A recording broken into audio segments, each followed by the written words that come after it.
You looking for sheer, great linebacking? Hey, baby, let's go out there like a bunch of crazy dogs and have some fun. Some of the hardest men in show business. You can't hurt this.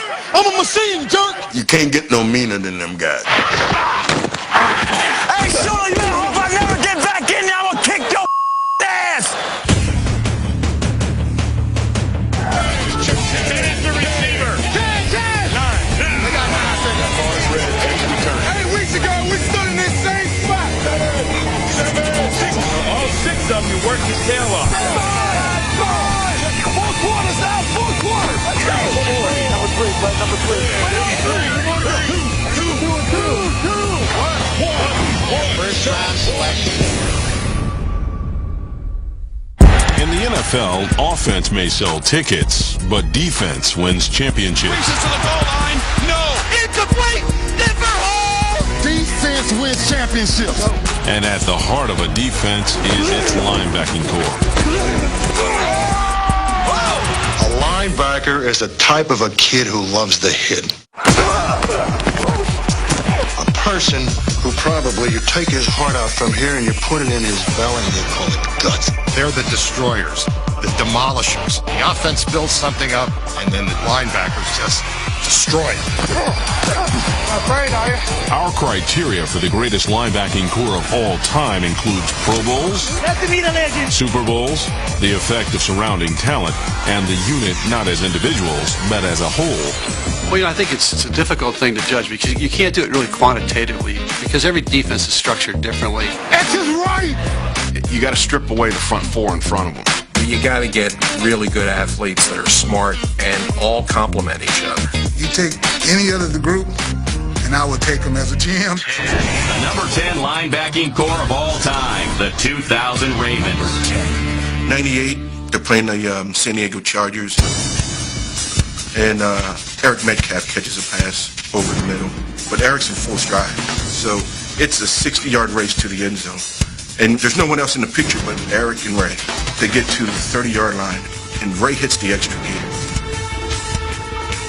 Just takes him down at the 20. And that's when I knew that group was going to be special. Ray Lewis was Baltimore's Seminole defender, but Jamie Sharper and a former Seminole helped the Ravens take flight in 2000. Peter was the consummate pass rusher. Boulware hits them. The ball's loose. Fumble. For a few years, Peter Boulware was probably as big a nightmare for any offensive tackle or tight end in this league as anybody. Everybody on that defense got overshadowed by Ray. And Peter was the sack specialist. Jamie made big plays, but no one knew about it. Ravens pick it up. Touchdown, Jamie Sharper.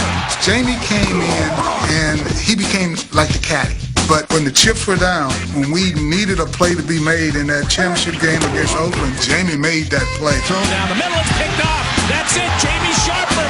The fat lady can sing now. But it was Ray Lewis who most often left offenses singing the blues. You can't hurt this. I'm a machine, jerk. It was Ray's team. Follow my lead, and I promise I'll get you there. When that whistle blows, we on this hell today. It was passion with Ray. We want to be the best at what we're trying to get done. We got to set this team out.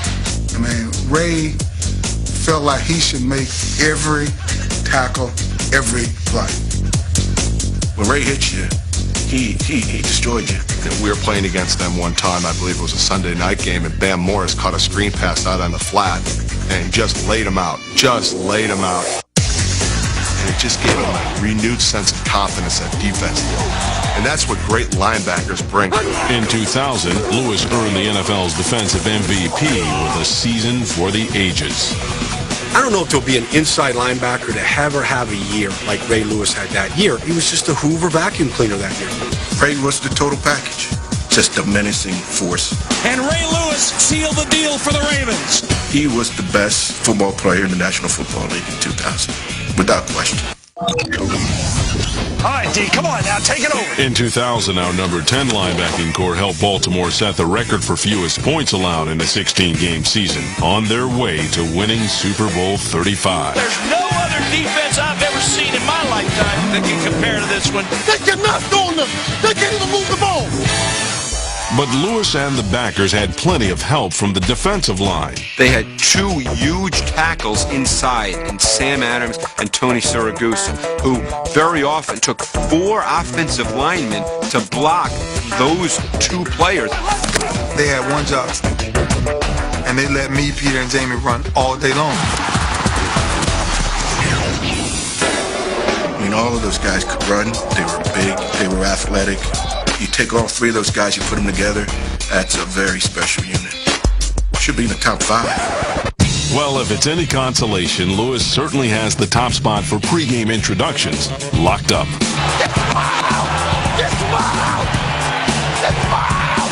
do I follow that? Coming up, which band of renegades broke into our list? They were always going to spit in your face and start a fight. You needed to match their intensity level.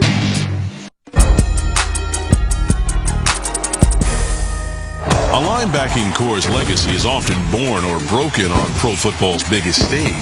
Welcome to the biggest show in sports. Buffalo's Cornelius Bennett, Shane Conlon, and Darryl Talley combined for 10 Pro Bowls, but couldn't pay the bill at the big dance. Brian Urlacher and Lance Briggs played in back-to-back Pro Bowls, but stumbled in Super Bowl 41. Chicago Bears just does not get it done. Andre Tippett and New England's linebacking core helped get the Patriots to Super Bowl 20 in New Orleans, but failed to finish what they started, as did our next group in Super Bowl 12.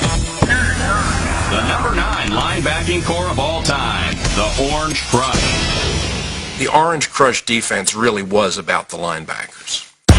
The Broncos of the late 70s featured Tom Jackson, Bob Swinson, Randy Gradishar, and Joe Rizzo in a 3-4 defense ahead of its time. At that point, we were the only team in the NFL running that defense. Offenses did not know how to attack us. Pass, one-hand attempt, incomplete, intercepted. After you played Denver, you wouldn't be sore physically. You'd be sore mentally. We'll change it up on them so they don't get used to anything. Among the linebackers, it was the quietest Bronco who made the loudest impact. Randy Gradishar was your classic off the front of the Wheaties box, All-American boy. Comes from a town called Champion, Ohio, and was very smart. When they tighten down close, that means they're going to usually pass. He was kind of our hero guy. He was a 10-year linebacker, never missed a game. We get all the game goals.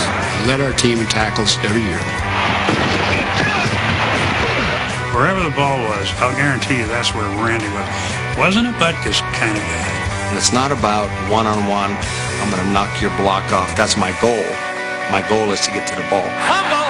Broncos have the ball! To me, he was just the epitome of a great linebacker. I think it is an absolute tragedy that he is not in the Football Hall of Fame. A former Louisville Cardinal did all the chirping on our number 9 core. Jackson was the emotional vocal leader. We got to stop the first down run. Tighten up, D. Don't jump offside. He was our top blitzer. Plus, he was able to play pass defense very well because he was the fastest of the 4 linebackers. When I saw Tom in his younger days, he reminded me of a cat. He was so quick. I'd never seen anybody as quick as Tom. And he made a lot of big plays. Intercepted! Tom Jackson will return it for a touchdown! 2 undrafted free agents rounded out our number 9 linebacking core, Joe Rizzo and Bob Swinson. Swinson was real tall, real lanky, great agility, great mobility. Great quickness, probably the quickest of the 4 linebackers. Joe Rizzo was just kind of a mean, ornery type of guy that you'd want to go into a bar with, and if anything happened, you'd want him protecting your backside. That was Rizzo. In 1977, the Broncos emerged from preseason obscurity to produce the AFC's best record at 12-2, and Bronco Mania took hold of Mile High. It was unbelievable. When you went into Mile High Stadium, it was almost like going to a college game. The Broncos had never had a winning season. But the Broncos would need to beat some of the best teams in NFL history to reach Super Bowl 12. I just don't think that the media really felt they were for real. Only one of them could get to the Super Bowl out of the AFC. It's like watching 6 18-wheelers coming down the highway to a 1-lane bridge. But our number 9 core made Denver's dream a reality. Intercepted Jackson! His second interception of the day! Throws under pressure. Intercepted! Swinson! The miracle has happened! The Broncos are going to the Super Bowl! That was a monumental moment in Bronco history.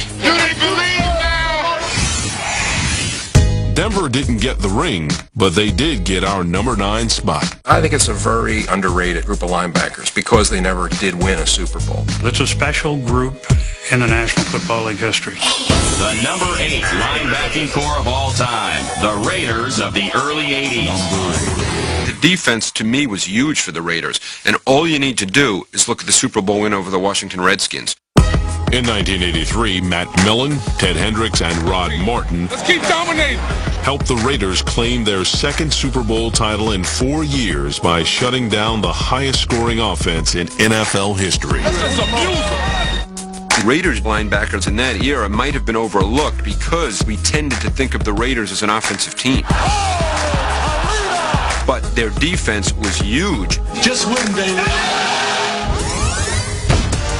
The Raiders have long relished their role as NFL bad boys. Here come all the Raiders. Holy Toledo. You know, they were always going to spit in your face and start a fight. And they're very physical, a very physical team, particularly against the run. And in 1980, our number 8 linebacking core added a hungry Nittany Lion. Matt Millen was the physical leader inside. We'd watch him when he'd roll off a pile, hit a guy with an elbow, and we thought he was hilarious. And Matt on every tackle saying, if I could beat you up longer, I'd stay here. Simple game. You find the ball, and you drill him. While Millen plugged the middle, Rod Martin pounced from the edges.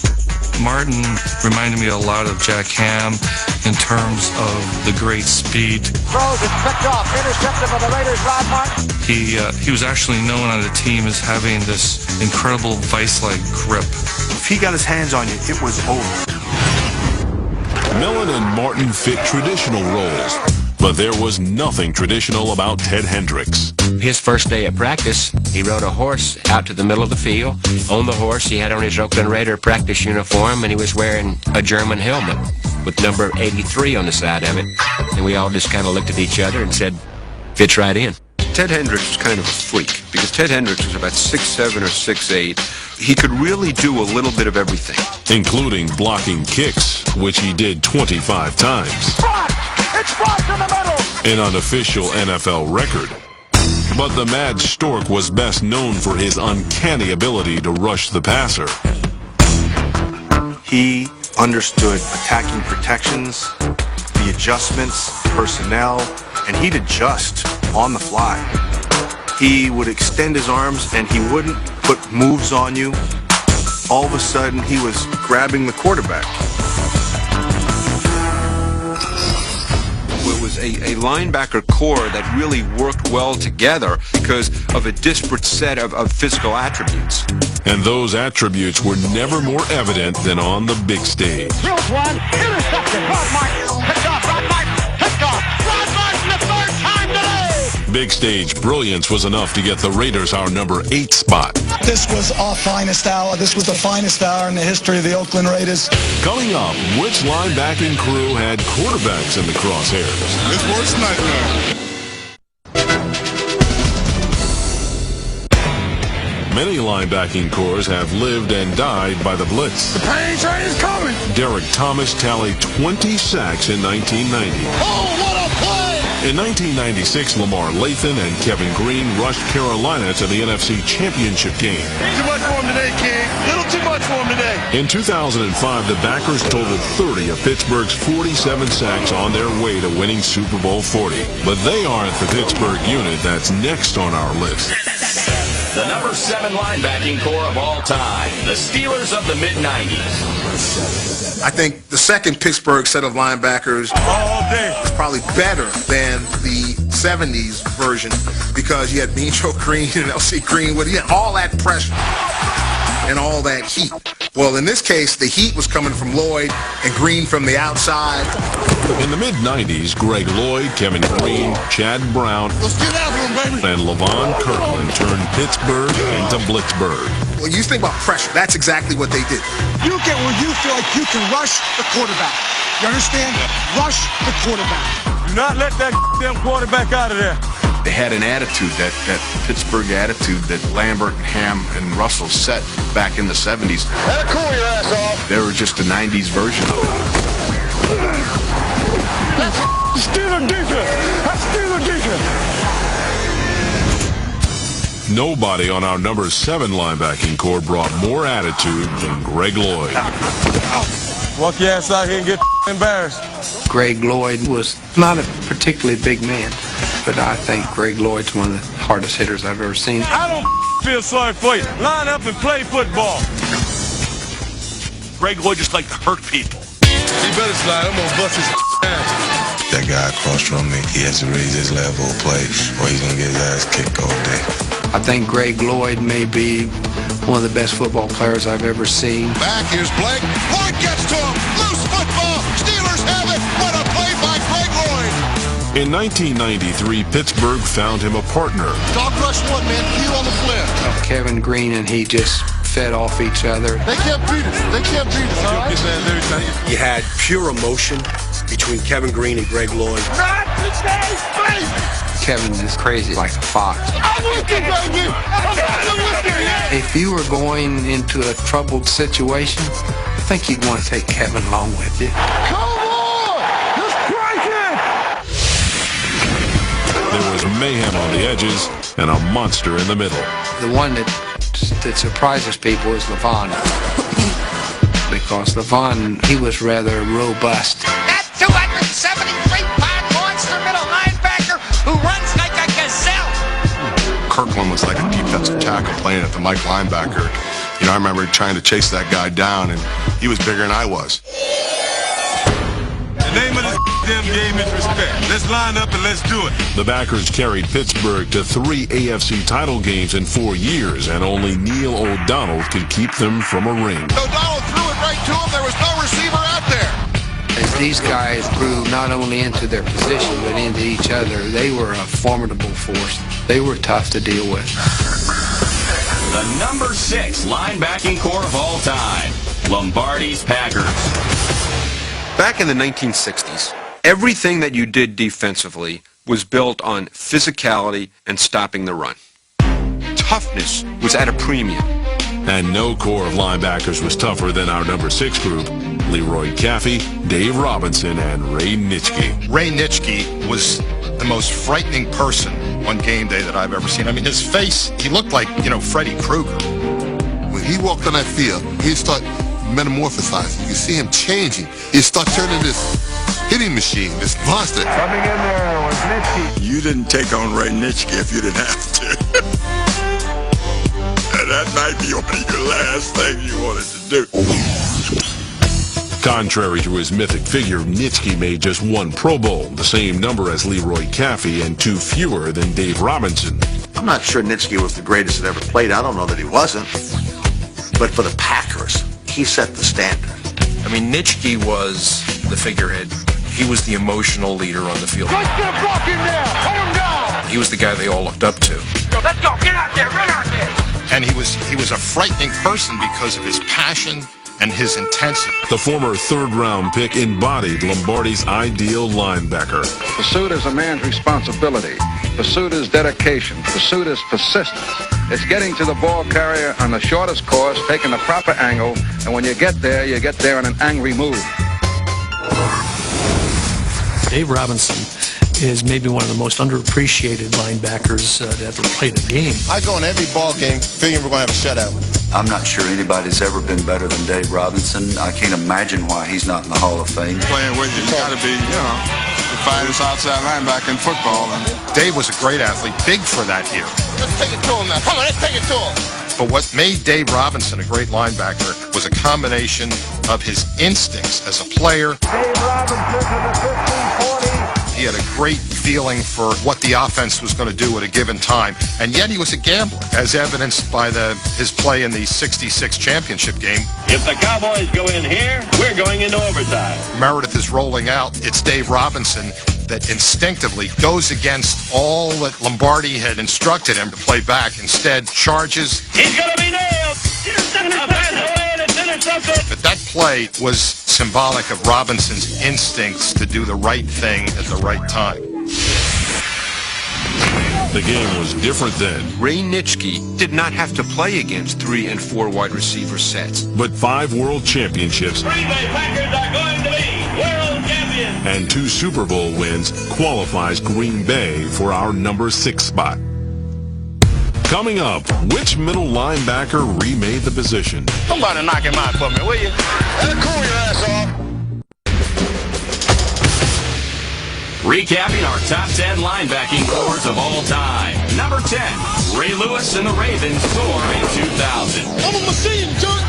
Number 9, a different breed of 3-4 defense flourishes in Denver.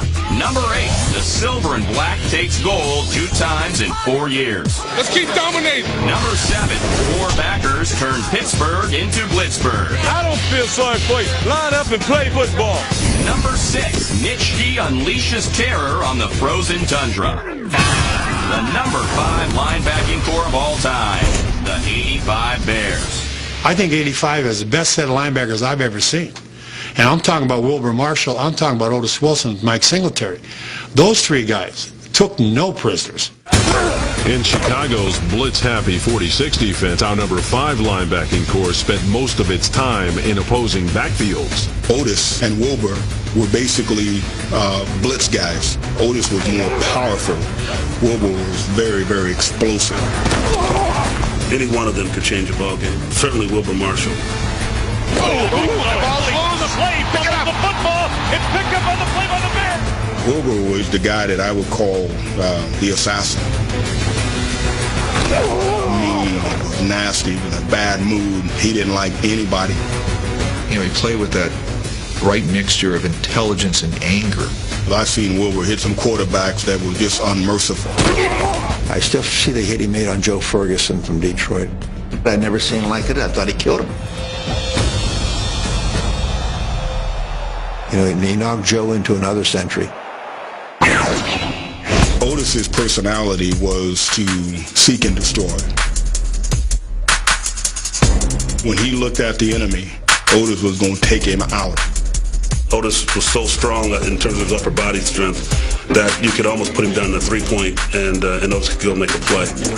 They were so relentless, so ferocious. You're another quarterback, we're coming. It's just their attitude. But the man in the middle was the Midway's biggest monster. Lifting up. If it's flopped over there and Sterling Sharp is on the inside guy, you got to be on it. Hey, baby, we're going to be here all day. Mike was a north-south kind of guy. I like this kind of party. It's a little bit easier to play middle linebacker. Your typical middle linebacker plays from tackle to tackle. Singletary's lane responsibilities were basically guard to guard. Hand off, Dickerson. He's hit by Singletary. Stacked up. Singletary got there with a lot of thunder. Hey, man, this young quarterback, man, somebody knock him out for me, will you? The Bears recorded an NFL record 72 sacks in 1984. They set the record for fewest points allowed in 1986. Goes our long. Hey, Wilbur Marshall. But it's our number 5 linebacking core's 85 campaign that's etched in history. I'll tell you what, this defense has been incredible. To knock your socks off just to watch it. Total decimation to the AFC champion New England Patriots. So why are the Bears only number 5 on our list? Mike couldn't play coverage. We didn't ask him to play coverage. He knew he couldn't play coverage. Wilbur, again, he wasn't a great man to man cover, believe me. Miami proved that. Make the turn. The bottom line in anything you do is can you execute? And these people gave us the ability to execute in that defense. Despite their shortcomings, there's only 4 groups in NFL history higher on our list. The number 4 linebacking core of all time, Hank Stram's Chiefs. As a group, man, we was unbelievably awesome. And Bobby Bell, Willie Lanier, and Jim Lynch. What made them great was the combined will to compete. It was a defense that was draped around the linebacker. We enjoyed an awful lot of success. It wasn't a cocky thing, but I do feel that we felt at that time we were the best linebacking core that had played the game. And we were out to prove that. But before they could take on the league, our number 4 linebacking core had to take on each other. William and I came in the same year. He and I competed for the middle linebacker job. Very early in that contest, I said to myself, well, They're going to have a new middle linebacker, and it's not going to be me. On the double zone, how you want to handle it offset on the double zone? I was able to go to the outside and play that position probably better than I ever would have played the middle linebacker position. Lynch was sort of like a Jack Ham. Smart, cerebral, never out of position, very dependable. I don't think Jim got the credit he's due to him. While Lynch flourished outside, They got a slot double wing! Lanier was changing the game inside. He was the first linebacker that I ever interviewed that talked about geometry and angles of pursuit. He was a very cerebral, very intelligent middle linebacker. But it was another use of his head for which the Hall of Famer was best known. He used to wear that old Ohio State looking helmet, had the big ridge that ran down the middle of it, and he would hit you. I call him a quiet guy, but he sneak up on you, hit you with a hammer in the head. He laid down. Hey, I mean, I'll be sitting over there, he hit somebody, I'll be jumping too. He was the best middle linebacker in the league. And Bobby Bell was probably the best outside linebacker. 9-time Pro Bowler Bobby Bell carved out his own historic niche on our number 4 linebacking core. Many people still believe to this day that Bobby Bell may be the best all-around linebacker to ever play the game. What pressure put on by Bobby Bell? Bobby Bell had all the physical attributes necessary to play almost any position. Bobby Bell with a touchdown. He was a quarterback in high school, was probably the greatest long snapper in the history of the game. Hank Stram put Bobby Bell on his hands team, and more than once, Bobby Bell ran it back for a touchdown. He was a complete linebacker. In Super Bowl IV, our number 4 linebacking core completely dismantled Minnesota. Cap rows down the middle. That's it. Chiefs are the world champions of professional football. How many NFL linebacking cores have 2 Hall of Famers? 2 guys who are arguably the top 3, 4 at their position in the history of the game. That was as fine a set of linebackers as ever played the game. Coming up, an army of one invades the NFL. It's worst nightmare.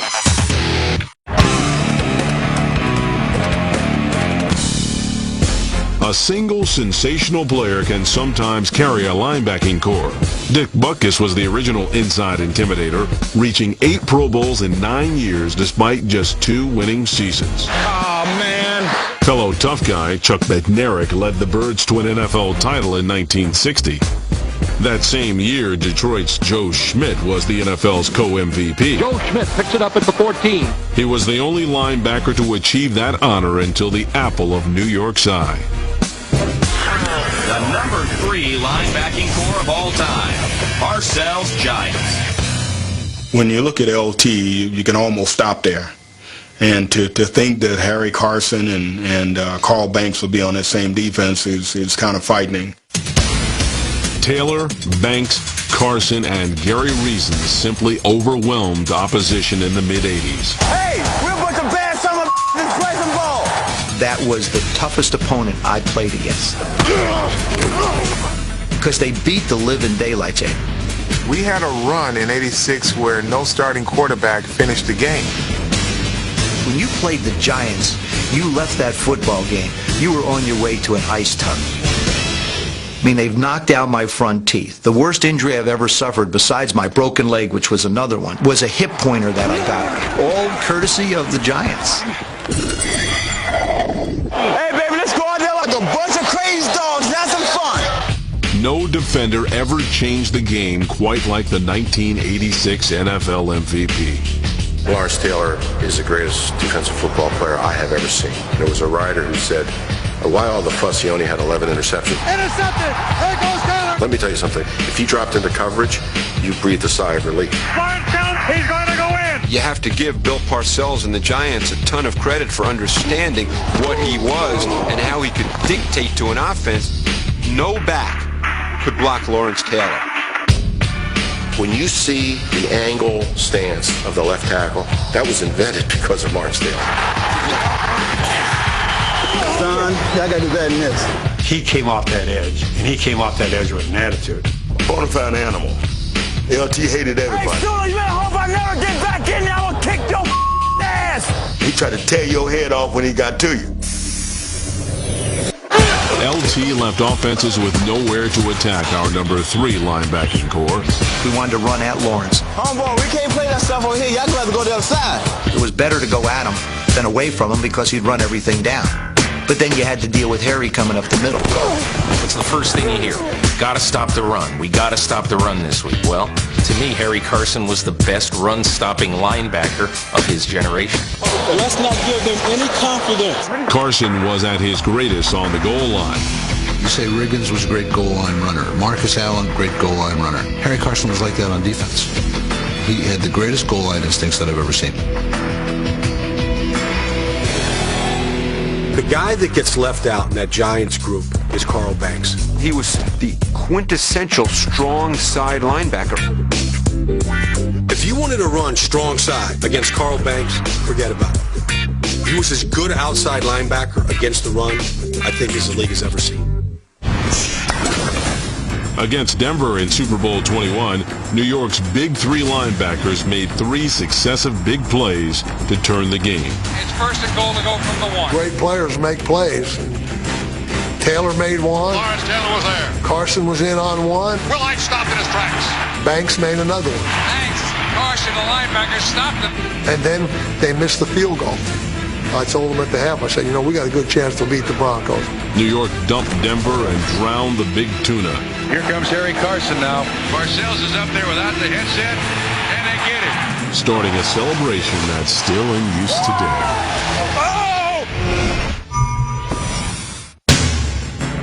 You had mobility, you had speed, you had size. They were big, they were tough. Harry could handle the middle, Carl handled the strong side. Back inside the Lawrence was the most dominant single force. They were the best. Coming up, the curtain comes down on one surprising contender. Not afraid, are you? Nothing cements greatness for a linebacking core quite like winning a championship. But despite a perfect season in 1972, Nick Bonaconte is the only linebacker we can name from the no-name defense. The Cowboys' Chuck Howley and Leroy Jordan combined for 11 Pro Bowls and a championship ring. Brady fires, touchdown! The Patriots claimed 3 rings in 4 years behind a strong linebacking core, but no team dominated a decade quite like our number 2.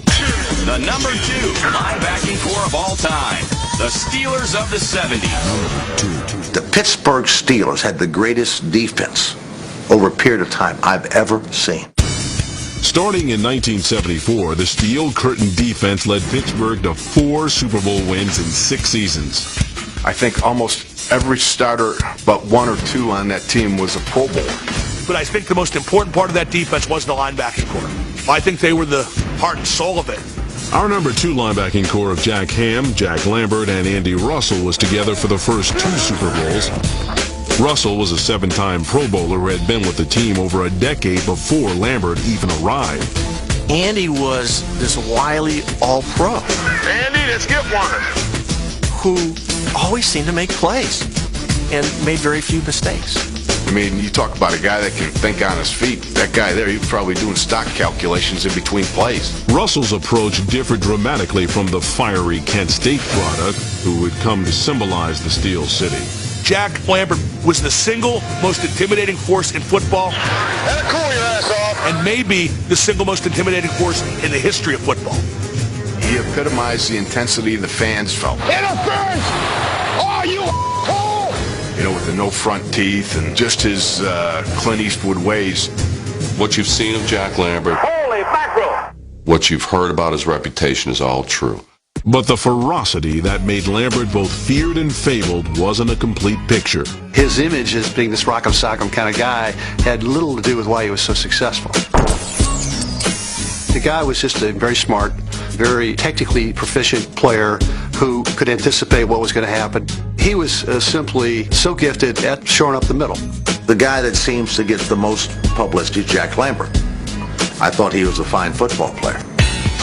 But Jack Ham and Andy Russell were great football players. Picked up in the Steelers, the 30, the 40. He's going to go for a Steeler touchdown. And I think Jack Ham was the best outside linebacker that I ever played against. In the 60s and the 70s, Jack Ham was the best linebacker I ever saw.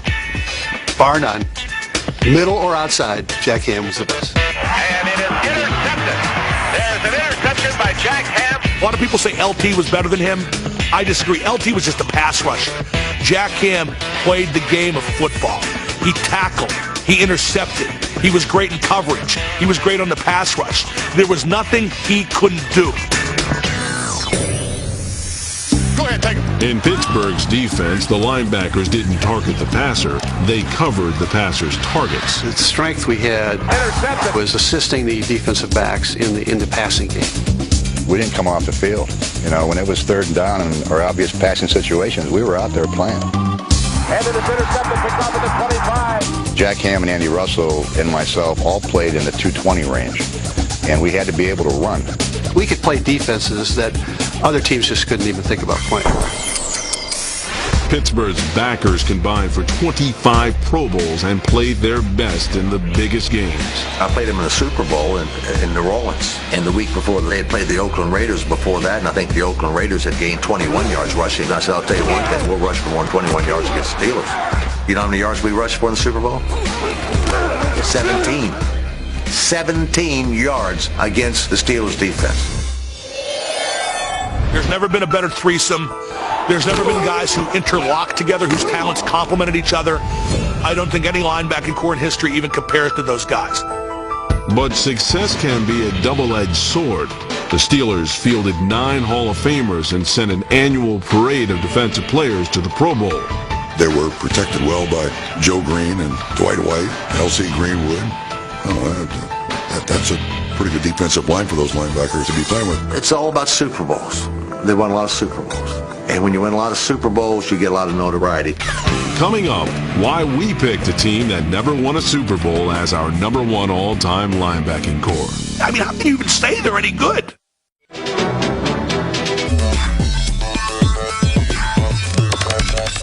Recapping our top 10 linebacking cores of all time.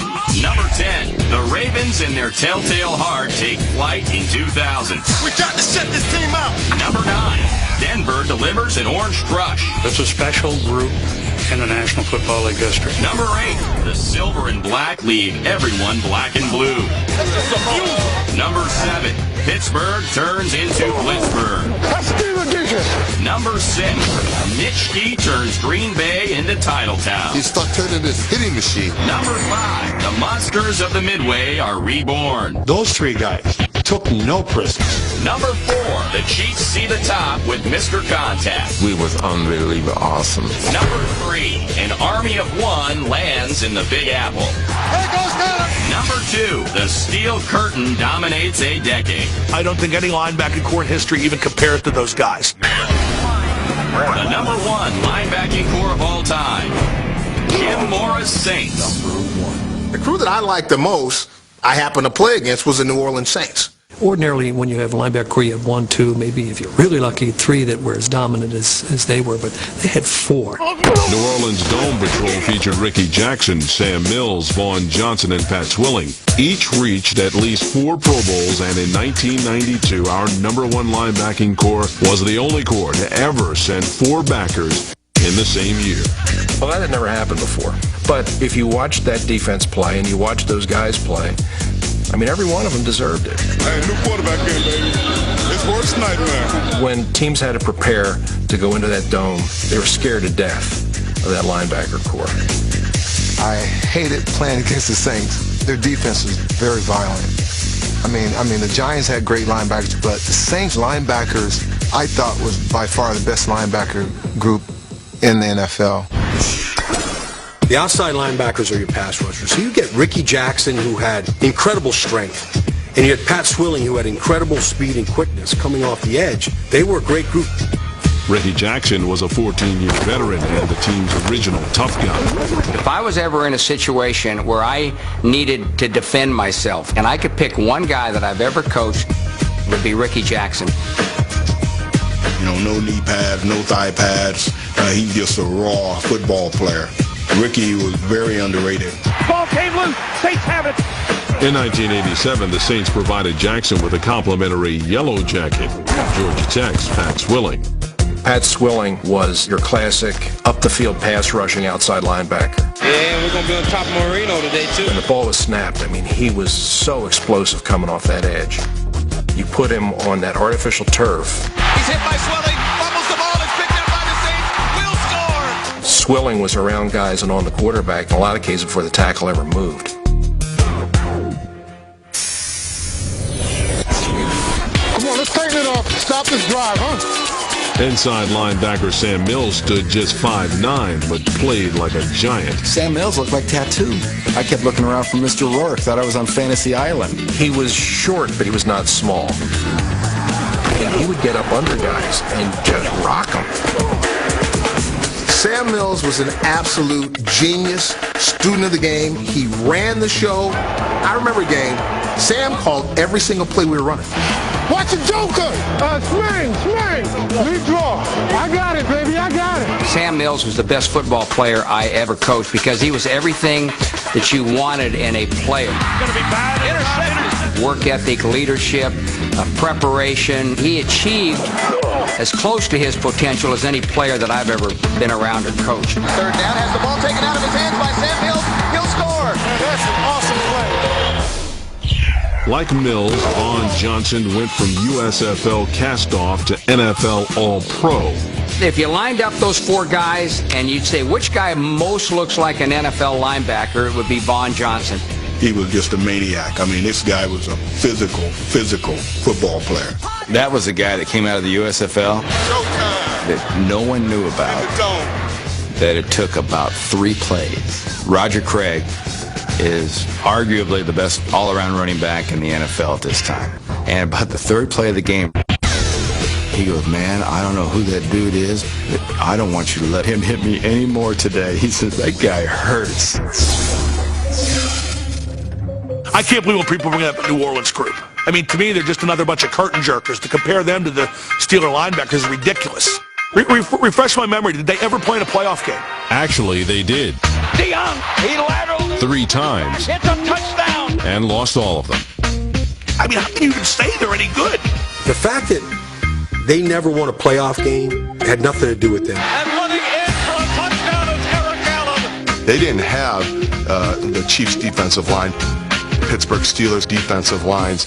They really had to make plays, and people got on them pretty quick. The Saints are the only team on our list not to appear in a Super Bowl. So why all the love? For the Saints' first 20 years in New Orleans, the sky was always falling. This is the dangest thing I've ever seen in a football game right here. But after 20 years without a winning season, the Saints never had a losing season in the 6 years our number 1 linebacking core was together. He stopped short of the goal line. The Saints are winners for the first time in 21 years. They combined for 13 trips to the Pro Bowl, but only once in those 6 years did another Saint defender accompany them. It's not about size, and it's not about speed. It's about how you execute, how you fit in, how those puzzle pieces fit into a whole. And they did. I think that they executed about as good as any linebacking crew that I've ever seen or played against. He's going to toss it over to him. Touchdown, Saints! I'd certainly vote for him to be the number 1 linebacking core of all time. I mean, I know this team never won a playoff game, but I mean, they were good enough for us to win a Super Bowl. They're going to be a real factor this year in the playoffs. They could be the Super Bowl team. If they had an offense, they would have won 2 or 3 Super Bowls in the 80s. Though Pittsburgh, Kansas City, New York, and Chicago all have strong cases for number 1, they also have much stronger supporting casts.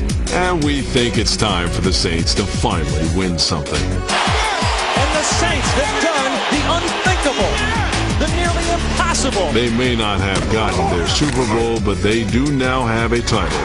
The Saints are our number 1 linebacking core of all time.